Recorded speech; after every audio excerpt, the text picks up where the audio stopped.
Pag-usapan natin mga kababayan. Dahil nga po, nagtatago etong si Bato de la Rosa at maraming umaangal, ha? Dapat daw, no work, no pay.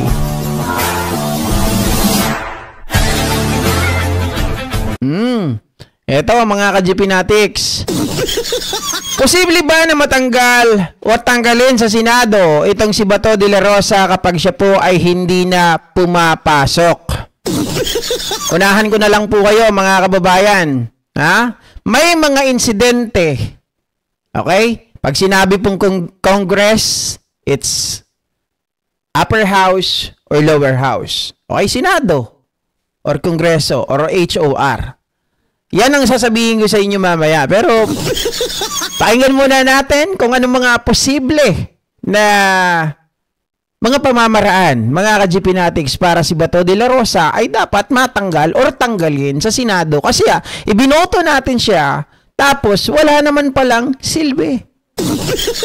Diba? Dapat kung patuloy siya magtatago at pinapasawura natin siya, dapat mag-resign na siya. Alright? Oh.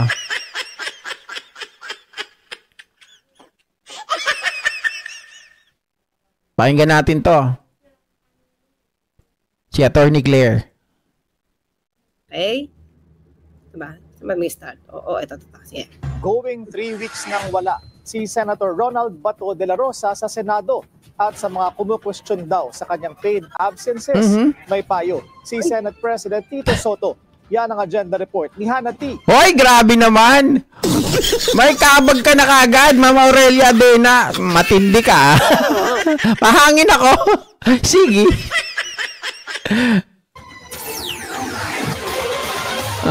Ino-joke ni Senate President Tito Soto na magreklamo na lang sa Ethics Committee ng Senado ang sino mang concerned sa attendance ni Senator Bato de la Rosa. Oh, pwede. So, he's giving the idea. Senator Bato, SP Tito Soto is giving the idea, sige, file na kayo. Kasi feel ko, wala magpa-file. Oo, tama yung sinabi ni Attorney Claire. Feel niya walang magpa-file ng mga senador. Kita nyo na lang Bakit sinasangayunan ko si Attorney Claire doon sa kanyang sinasabi? Isipin nyo, mga kababayan, si Marcoleta, okay? Si Marcoleta na lang umamin ng kanyang pagsisinungaling at pandaraya nung, bakit pandaraya, GP? Totoo naman Di ba pagsisinungaling at pandaraya yon, yung sa kanyang sose? Pero may nag-file pa. May nag-file ba ng ng Ethics Committee sa kanya? Ng Ethics? Wala. Sa takot to mga senador na to. Noong 2016, nung si Joel Villanueva, mga kababayan, ay pinapatanggal ng ombudsman, di ba? Si Conchita Carpio Morales. Inaksyonan ba ng Senado? Hindi. Bagkus ang ginawa, mga kababayan, binigyan pa ng task etong si Villanueva na siya ang mag-distribute ng mga PDAP.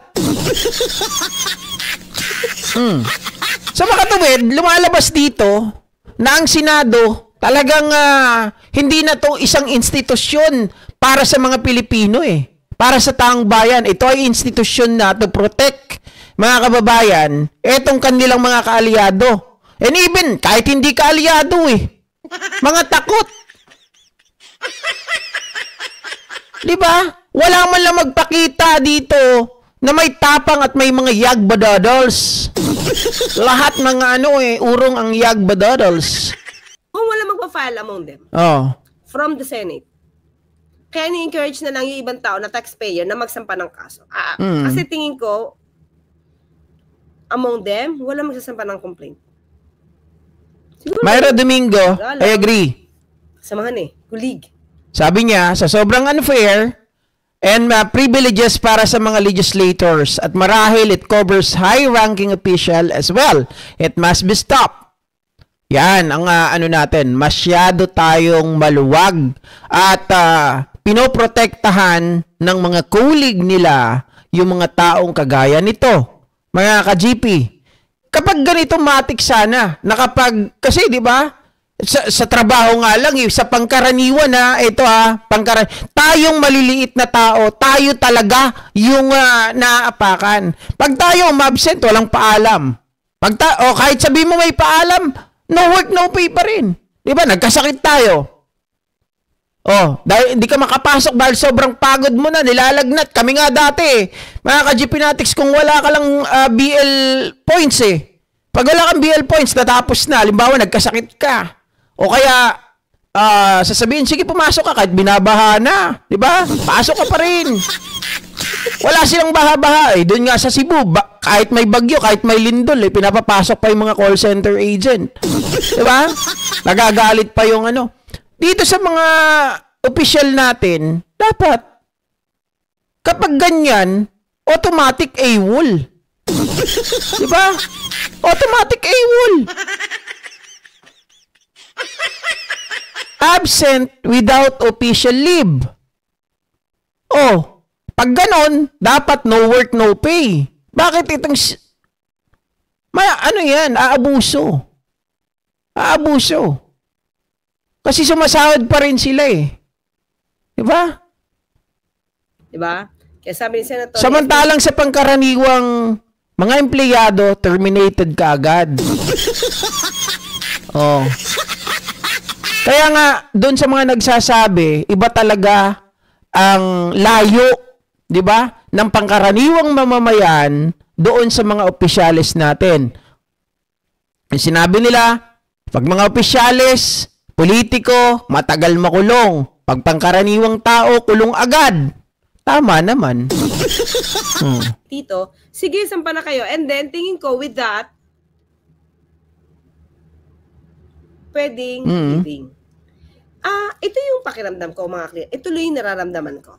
Why Tito Sen or SP Tito made that statement. Ay, sorry, nawala. Shout out. Si Chuking nandito. Hello, Chuking. Friend natin yan. So, mga kakli, tingin ko, ang reason for this, tingin ko lang ramdam nila yung dilemma. Ramdam nila yung dilemma ni Sen. Sa amin noong di ka namatayan, may sakit kung hindi wala kang bayad. Ako dati nung meron akong isang kumpanya, hindi daw ako kumuha ng bereavement Yung sabi sa akin, kaya hindi ako nabayaran nung namatay ang airpot ko. Akala ko bayad yun Dahil ang sinabi ko lang daw, leave lang, hindi bereavement hindi ako nakakuha. Tapos may incentives kami noon na dapat complete yung attendance, 25,000 sana yun, sayang. Mga bugok sila, akala ko hindi yun isasama. Kaya nakakaurat. Nobody will file ethics committee for Bato senators don't have tits. That's exactly correct. Ma'am Luz Biminda Martinez. Ikaw kita mo? Di ba? They don't have ethics. Magandang i-title yan Magandang i-title yan. Senator Bato. Kasi nawala siya after niya madinig na may warrant of arrest. Ayaw niya mangyari yung kamukha na nangyari kay dating Pangulo. Ayaw niyang, kahit sabihin niya noon na ready siya, magpapaposa siya kay Senator Trillanes. Bluff lang yun. Hindi niya gugusto. Bluff lang yun, mga kababayan. Bluff lang yun. Yung tapang-tapa. Di ba sabi nila nga dati, sabi pa ni Bato de la Rosa dati, kita nyo sa tapang niya dati, nung sila po ay nasa pwesto, akala nila hindi na bababa si Digong Duterte. Kasi akala nila, si Sara or si Bongo kaagad yung uupo na presidente. Hindi nila alam si PBBM. Tapos nung si PBBM pa, ang mataas sa survey, mga ka-GP Natics, akala nila kayang hawakan nila sa leeg. Ngayon, ang nangyari, kaya nung panahon nila, dahil hindi nga nila alam na bababa na mawawala sa pwesto ang mga Duterte, ang kanilang kaalyado, at akala nila na si Pangulo ay mahawakan na nila sa leeg, mga kababayan. Di ba dati tapang-tapang eh. Sabi ang ganun, gusto nyo patayin yung mga adik? Gusto nyo patayin yung mga pumatay sa mga pamilya nyo? Puntahan nyo! Sunugin nyo! Rat-rating nyo. Luruin nyo mga ka-GP Natics tapos kayo tatago-tago. Di ba? Yung tapang noon, nasan na ngayon? Wala na. Kinain mo na. Parang nandun na sa lalamunan mo. Tinago mo na yung tapang mo. Oh. Gustuhin na pumunta sa dahig. At ang pakiramdam ko lang. Baka patapusin niya yung term. Diba? Pag natapos yung 2028, baka lumabas siya kung kaalyado niya mananalo pagka-presidente. Ayun, nakita nyo? Or anybody na pwede niyang kausapin. Kasi now, mukhang hindi. Mukhang hindi kakayanin. Diba? Na mapakiusapan na wag siyang ipahuli. Kasi, kaya nga nagwawala si Alan Peter Cayetano eh. Mamaya pag-uusapan din natin yan, di ba? Mga ka-GP Natics, isipin nyo,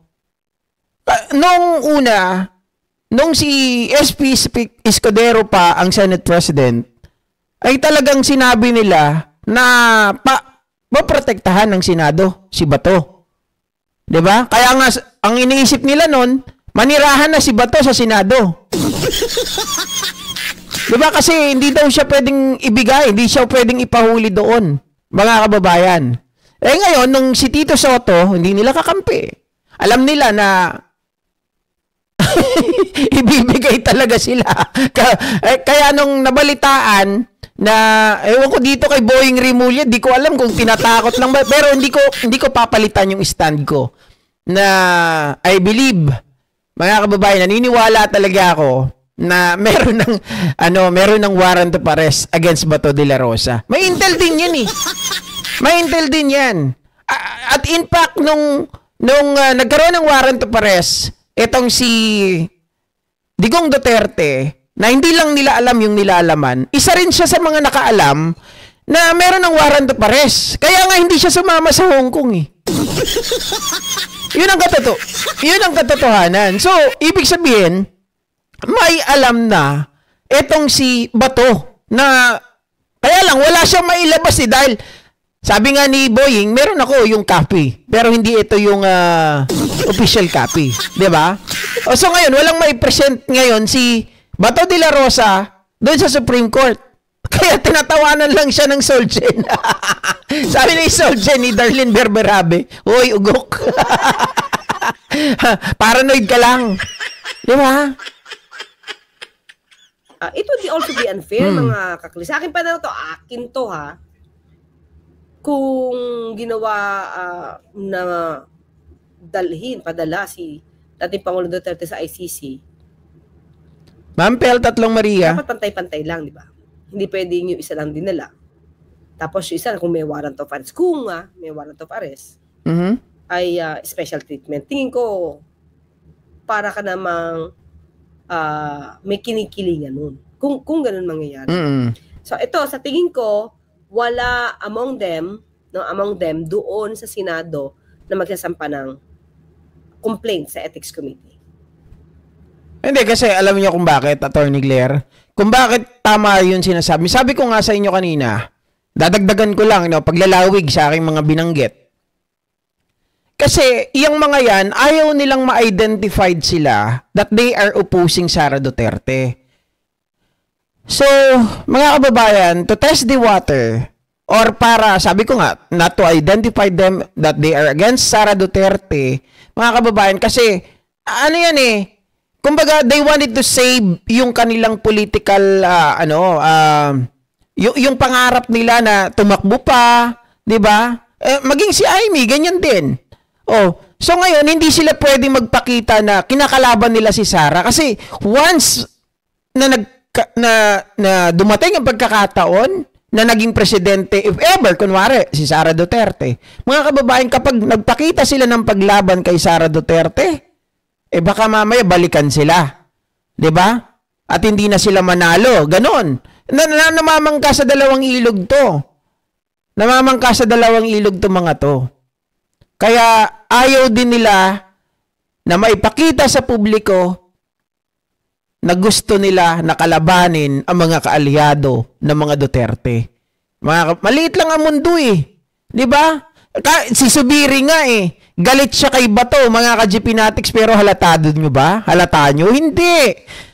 Pero may mga galaw minsan, lumalabas na itong si Subiri, yung asar niya kay Bato nung trinaydor siya para tanggalin bilang Senate President. Tatandaan niyo before, si Senator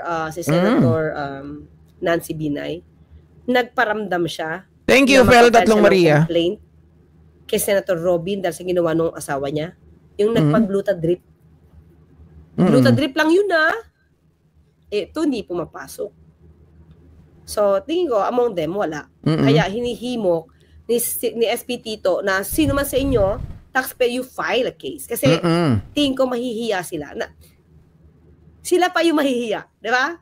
Sila pa yung mahihiya kay Senator Bato kahit na sila yung gagawa supposed to be ng kanilang obligasyon. Well, dahil nga sabi ni Ma'am Luz Biminda Martinez kanina, tama naman, na itong mga colleague or mga senador na to, walang tapang, walang ethics daw.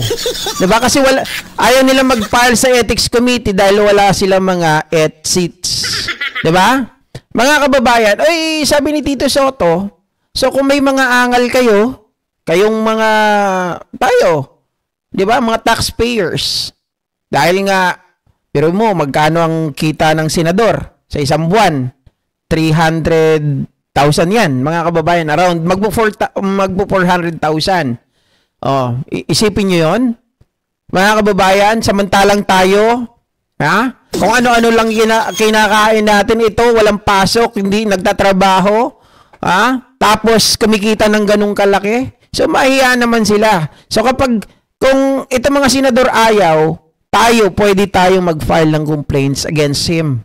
Mga kababayan, para aktuhan ng mga senador. Kasi kapag tayo po ang nag-file, imposibleng hindi po yan galawin or hindi po yan aksyonan ng mga senador. Mahiya naman, lalong-lalo na, ang alam ko dyan na nakaupo sa chairman ng Ethics Committee, if I'm not mistaken, that is JB Ejercito. Mga kababayan, hindi niya pwedeng sabihin na wala namang pinahal na complaint against Bato. Diba? Pag may nag-file, tapos sasabihin niya wala nag-file, kalokohan yun. Mahihiya yung mga yan. Magtatrabaho yan. Mga ka-GPnatics. At yung sinasabi nila na meron nga mga tao na hindi daw pumapasok. Totoo naman yun. Sa Kongreso, meron yun. Di ba? Ito, pakinggan nyo. Kung meron sila nakikitang misbehavior sa miyembro ng Senado. Ano yun? Parang di ba kakaiba na ikaw yung walang ginagawang mali, tapos ikaw pa yung mahihiya kung i-call out mo yung ginagawa niya mali. May ganun sa Pilipino, di ba? Parang sila yung mahihiya kasi kakilala nila, kasamahan nila, na mahiya sila mag-start na gumawa ng kanilang trabaho, i-call out yung... Oo, kaya gusto nilang iba na lang, kayo mag-file, kami ang tatrabaho. Hindi pwede sa amin manggaling ang inisyatibo. Parang gano'n ang gustong sabihin, di ba? May mali, or i-penalize kung may mali, kasi kasama nila. Diba? So, yun yung nakikita ko. Di ba? Oo, tama, sabi ni Mami Tas TV, like na po tayo. Wala naman pong bayad ng pag-like. Ano kaya sila? Breakfast So, somewhere in ni SP Cheese. SP Tito. So, we cannot blame SP Tito kasi at least, nagbigay siya ng idea. Sige na, you can file. Ay, sige, may birthday mga pasensya. Dati ko na mga click kasi baka malagpasan ko, O pa yung magda-down. Parang ipipita. Okay yan. Okay? So, at least nagbigay siya ng rule para sa mga mambabatas. Kahit gaano pa sila katagal absent. Siguro kung mayroong mga kababayan tayo na gustong tanungin itong ganyan, at saka let's say gustong panagutin ng isang legislator, mag-file sila ng ethics complaint. Ito magandang remedyo. That's not, di ba? Yun yung wala niyang sinabi, di ba, mga sinabi niya. Okay? Meron siyang at least, may way na to sa kanya mga, di ba? 3 linggo ng missing in action si Senator Bato de la Rosa sa Senado. Kasunod ng report ng Ombudsman na may arrest warrant na raw ang ICC laban sa kanya. Kaugnay na madugong war on drugs ng Duterte administration. Una lang kinwestiyon kung dapat na bang mag-craft ng Senate rules kaugnay ng pagpapasahod sa mga senador kahit absent sila. Pero duda si Soto kung makakapag-amyenda ng ganitong rule. Allotted na rin daw ang budget para sa... Yan ang mga clear ha. So far, please tell me si Senator Bongo ba, nakikita niyo pa rin? Natin ba siya? Hindi ko napapansin Wala nga rin. Parang wala din, ano? Nakikita niyo si Senator. Mukha si Senator Villanueva to. Oo. May hirit pa si Soto. Sa Congress nga, mayroong 1 buong taon hindi mapasok eh. Uy! Sino yun? Sa Congress nga merong 1 buong taon hindi pumapasok. Okay, anong ibig sabihin dito ni Tito Soto, mga kababayan? Kasi nga para tayong para tayong tanga dito, 'di ba?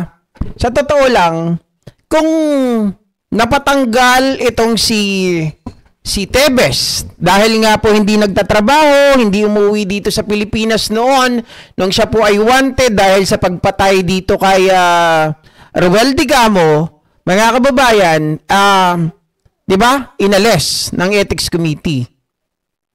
Eto ngayon si Saldico.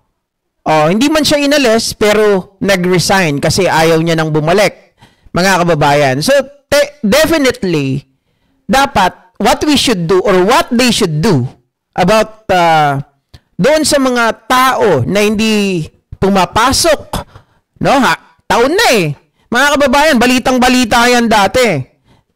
Etong si Pantaleon Alvarez, 1 taon hindi pumapasok pero sumasahod. Etong si Pulong Duterte, ganun din, mga kababayan, kasi napansin yan nung panahon na nagwawala si Sara doon sa Kongreso, 'di ba? Sabi wala daw ilaw doon sa doon sa opisina ni Pulong. Ang totoo, kaya ganoon dahil hindi talaga pumapasok yung kapatid niya. Ang kailangan diyan, mga kababayan, sabi ni Tito Soto, hindi natin pwedeng alisan ng kaagad sahod itong mga to kasi nga doon sa kabila ay merong mga 1 taon di papasok pero may sahod pa rin. So dapat dito mag-amyenda sila. Dapat gawan nila ng paraan, lalo mga legislator sila, kapag hindi na napapakinabangan, hindi nagpapapasok, etong mga binoto ng taong bayan, dapat alisin agad. Diba? Dapat alisin ka agad. Pag-aralan nyo yan. Kasi kitang-kita naman na nagagamit yan So, if it applies sa iba, diba? Pwede sanang i-apply sa lahat. Dapat magkaroon tayo ng tinatawag, mga kababayan, na halimbawa, ang isang tao o ang isang legislator ay hindi na pumapasok sa loob ng 1 buwan. Siguro pwede na yon. Kaya naman ay bawasan natin para mas maganda. 2 linggo hindi na pumapasok, hindi nagtatrabaho ang isang legislator. Diba? Yun. Bigyan nyo na kaagad ng memo. Pag hindi pa rin nag-showcase, pag hindi pa rin nagpakita, mga kababayan, tapos, ayun na, warning. Pag hindi pa rin, after 1 month, pwede na sigurong i-dismiss. Para wala nang ayan, may due process na yun hindi yun basta-basta. Kasi nga, mga ka-GPnatics, kapag mga ganito, kapag sila'y nasa pwesto, ayan, hari-harian. Kapag wala na sila sa pwesto, magtatago. Diba? Pero ang taong bayan ang kawawa. Kasi, sila naman na may gawa niyan Ang buhay natin, sabi nga, pinag-usapan natin kanina, yung buhay ko, yung buhay ni Sir Jerome. Diba? Ang lahat ng bagay, mga kababayan, nasa ating pagpapasya. Nasa sarili natin yan. O, ibig sabihin, pinili nila yun. Ginusto nila yun. Well, in fact, pinagmamalaki pa nga nila eh. Nagyayabang pa nun. Come on, Mr. Trillanes. O, ganito, ganyan. Di ba? ICC na yan si Bato. Masyadong malalambot. Kapag kasama kasi, ayaw tablahin, ayaw asuntuhin. Di ba? Mga kababayan, kaya kung ayaw nila magsalita, dahil ayaw rin ata ni Tito Soto na sa kanila manggaling, ayaw rin ng mga ibang mga senador, so binigyan niya tayo ng tip on how, mga kababayan, kung paano matatanggal itong si Bato de la Rosa by filing a case sa Ethics Committee. Tayo na. Yung mga abogado dyan, kayo na. Diba? Akalain mo, panay ang tax kaya mataas ang bilihin. Inang yan. Ma'am Merlin Pitogo, good morning. Yan. So, yan mga kababayan. Meron pa sana ako isang topic kaya lang, sorry. Medyo, ano na tayo? Medyo sumasakit na yung mata ko. Try to, mamaya ulit, makapag-live tayo. Ako, pero ayoko mangako, Ayoko mangako. Baka sabihin ninyo, yung nangako ka na naman, mamaya wala ka na naman. Hindi, ayoko mangako. Pero, susubukan ko, mga kababayan. Sumasakit na eh. Pahinga muna konti, Pagpasensya nyo na ang inyong abang lingkod. Huwag sana kayong magsawa. Hanggang sa muli, mga kababayan, maraming salamat po. At magandang tanghali po sa inyong lahat. Hindi pa rin kasi ako kumakain. Diyos ko. On diet talaga tayo ngayon, mga kababayan. Gusto kong bumalik yung dati kong, syempre, one kata. Ang ating one kata. Yan nga, GB, bakit di pa nila bigyan ng memo? Dapat suspindihin na nila without pay. Tama, di ba? Kaya lang mga ka-GP Natics, yun nga masyadong malalambot yung mga yan. Tulad ni Pulong, palamunin sa kamera, wala man bill na naipasa. Wala naman talaga yung mga dot. Kahit yung tatay nila, wala yun mga ka-GP Natics. Si Digong, isa lang bill ang naipasa nun. Ang bill na naipasa nun nung siya po ay kongresista, yung tawag dito, holiday ng Davao. Holiday ng Davao. Samantalang, yung municipality ng Davao, pwede naman na magsabi nun. Mga kababayan, yung local LGU, local na nga, LGU pa, yung LGU ng Davao, pwede naman magdeklara ng holiday. Tapos gusto ni Digong, idaan pa. Yun lang yung talagang naipasa niya nung siya po ay nasa Congress. Paano? Panay nood ng TV. Okay? So, ayan. Bye for now. Lito Taroy, shout out. See ya.